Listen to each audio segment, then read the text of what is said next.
Milano, metro, fase 2.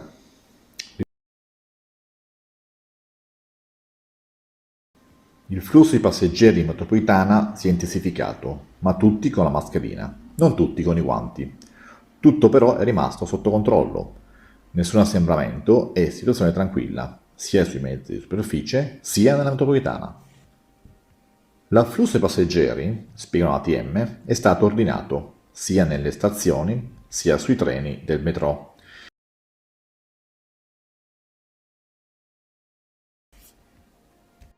Anche la situazione delle stazioni in metropolitana è tranquilla, pronti a chiudere i tornelli e far entrare a scaglioni i passeggeri, nel caso si dovessero creare assembramenti. Situazione tranquilla anche sui mezzi di superficie.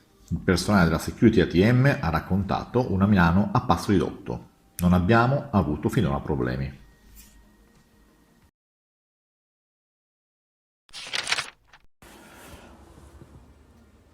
Sabato pomeriggio a Milano la Polizia di Stato ha arrestato due 24enni italiani per detenzione e spaccio di stupefacenti. Gli agenti in commissariato Villa San Giovanni, proseguendo le attività di controllo del territorio volte tra l'altro al monitoraggio dello stesso spaccio di droga che nel periodo di lockdown ha assunto forme alternative di distribuzione, hanno individuato un 24enne italiano incensurato, il quale, avvicinandosi ad un taxi, sopraggiunto senza passeggeri in via Cesare Sesto, ha prelevato dallo stesso un borsone per poi rientrare nel condominio dal quale era uscito.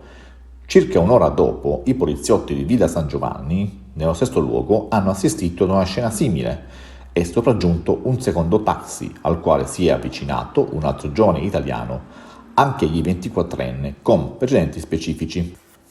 Costui, dopo un breve dialogo col tassista, è stato raggiunto dal ragazzo, individuato dai poliziotti un'ora prima e, preso in consegna da quest'ultimo un altro borsone, è salito al bordo del taxi.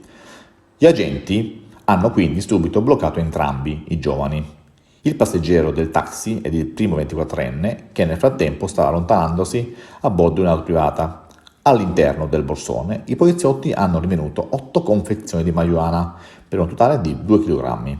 La perquisizione è stata estesa anche all'appartamento in uso ai due giovani, all'interno del quale, oltre al materiale per il confezionamento dello stupefacente, sono stati rinvenuti 375 grammi di hashish, ulteriori 500 grammi di marijuana, 18 grammi di cocaina, 1415 euro in soldi contanti. I due 24enni sono stati per cui arrestati.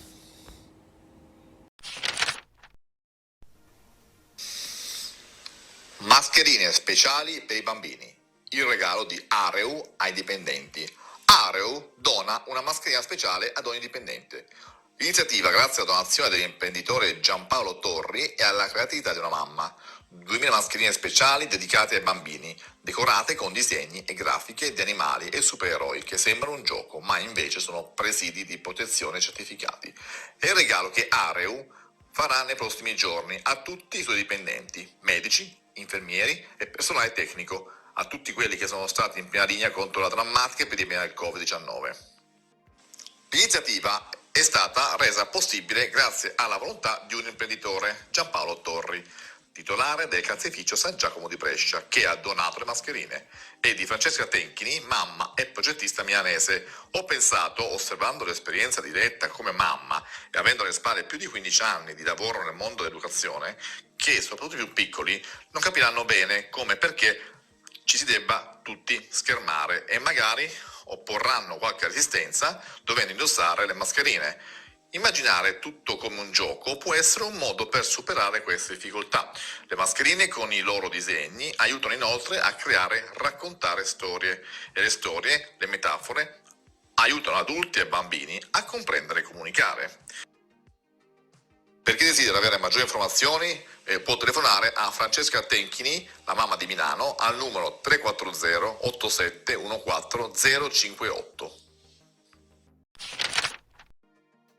Sport. Viminale da hockey ed allenamenti individuali per squadre. Sarà consentita, anche agli atleti e non, l'attività sportiva individuale in aree pubbliche o private, nel rispetto della distanza di sicurezza.